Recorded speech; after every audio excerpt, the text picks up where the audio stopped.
Hi, Jessie. Hi, Chris. How you doing? Good. How are you? I'm doing good. We're glad that you're here with us today. I'm very glad to be here. We're in your setting. Yes, This is your setting. my favorite place to be. Your favorite place to be. Well, Yeah. look, we're going to learn from you about milkweed. All right. So what are you going to tell us? Well, I was going to show you how to start some milkweed seeds. Okay, let's do it. And I'm going to teach you how to pretend that we are nature. Okay. We're going to take our milkweed seeds and get them planted. All right. So, first thing, I don't have any props exactly, but you've probably seen milkweed pods. After they bloom, you get the big pod, which then breaks open with the stringy white sort of satiny looking things, and each one of those strings there's a seed attached to it. Right. And they'll be familiar with that because we have a butterfly garden. Yes. And we actually have some milkweed in our butterfly garden. Oh, perfect. And they can be a little tricky to harvest just because of all those seeds. A friend of mine, you may know Mary Schmidt, Oh, of course I has given me I don't have a prop, but she showed me a great method where you put them into a brown sack, a little paper bag. You cut a little hole in the bottom and you shake it, and the seeds will fall out, and the silky strings will stay in the bag. The thing Mary knows. How about that? She knows everything. That's pretty good. So this is what your seeds will look like once you get them out. It's pretty cool looking seeds, though. Yeah. Okay. Yeah. Now, it happens sometimes that you'll get a whole pod where nothing's viable. And sometimes you can feel the difference. Some seeds, you can sort of feel they have substance, whereas others you might just feel kind of like paper thin. So a lot of it is, when you're starting seeds, you might want to grab your pods from a few different places, get your seeds from a few different plants. So in general, we are going to simulate nature here. And in nature, these seeds would fall on the ground and they would go through winter. Okay. And winter is what they need to break their dormancy. So they're going to go through a cold winter, and when they start having a few warm-ups in the spring, that's when the seeds are triggered to germinate. They don't want to germinate too soon, or they're going to be trying to grow in the middle of January. Yeah, we don't want that. And then they're going to die. Yeah. So they're very attuned to nature, to the temperature, to the moisture. So we are going to do my favorite method for milkweed seeds here at Lichterman. It's called stratification. Which is? Which is, there's a few different definitions. It's basically giving your seeds a moist period mixed with some sort of substrate for a length of time. Okay. It can be cold, it can be room temperature, it can be warm. We use cold stratification for almost everything because almost all of our seeds are native, and they go through a cold stratification in nature.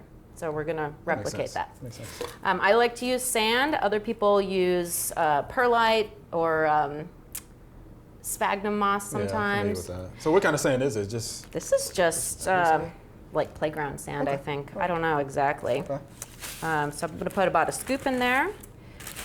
I'm going to put some of these seeds. I might do a little more sand if I'm going to do all these seeds. Okay. Put our seeds in, and we need to put a little water in there. That's the key. So I'm going to come back here behind you. Sure. Put a little water in.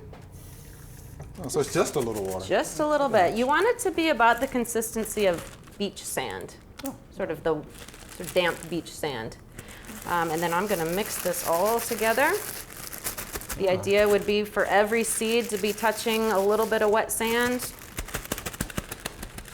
And pretty easy, right? Yeah, that's pretty easy so far. Once you get used to it, it goes real quick. I can cold stratify things seed after seed after seed in one morning, get a bunch going.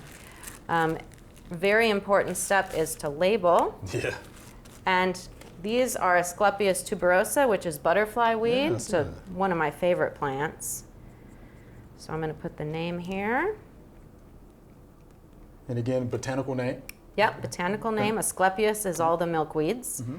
And the date. And the date. So we want to put the date on here. I don't remember exactly the date, but it's, I don't know. Close. Put a date. Yeah. Yeah, you want to put the date. And then we put it in the fridge. A lot of times I also will write maybe 4 weeks. So I know. Yeah, I was just about to ask you, so how long? Okay. I do know that, milkweeds are usually about 4 weeks minimum. You can do 2 months. You could do 8 weeks too. Okay. Or even longer. So I'll stick these in the fridge, maybe write myself a note on my calendar and take them out. Now that when we take them out, and I'll show you this part, a lot of people get confused. They think, how am I going to get all those seeds out of there? Yeah, I was actually just wondering. Yeah, well, this part's great. So it'd be hard to see. Okay. Right. So you're just going to pull the sand out, and I am just going to mash it just put it in down there. on top of my root trainer. So you don't have to worry about finding your seeds. Okay. And then, just like with any seed starting method, we want to keep this moist on the top. Sure. We have misters here on timers, Okay. but if you're doing something at home, just have a spray bottle and mist it multiple times a day. You don't want them to dry out. Okay. Don't let it dry out. And after a month or two in the fridge, these will probably come up in a week or two. Oh, so it doesn't take long at all. No. And that's about it. Okay. A lot of the information that we use for these comes from a propagation book that I have. So you can look up pretty much any native plant species in here, and it'll give you step by step when to collect the seed, what to do with it, how long it takes for certain things to happen. I like that, yeah. And it's really great. So, Good little cheat sheet, I like that. Yeah, Little it's step great. by step. So you have a finished product for us? oh, we like do. that? Thank you for reminding me. All right. All right, and this is a slightly different species, but they are milkweeds. We do the exact same process. These are common milkweeds. Okay. And this is what we call a root trainer, just a little bit different setup. Same exact thing, that we just smushed the sand on top of here. And it took a couple weeks, and we have all those little babies.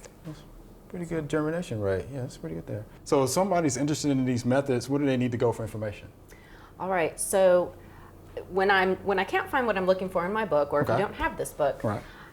really, this day and age, you can Google your species. So Okay. this, I would Google Asclepias syriaca propagation. And lots of things are going to come up on the internet. I tried this works great, do this. And you'll start to find different places that you trust more than others. I'm sure.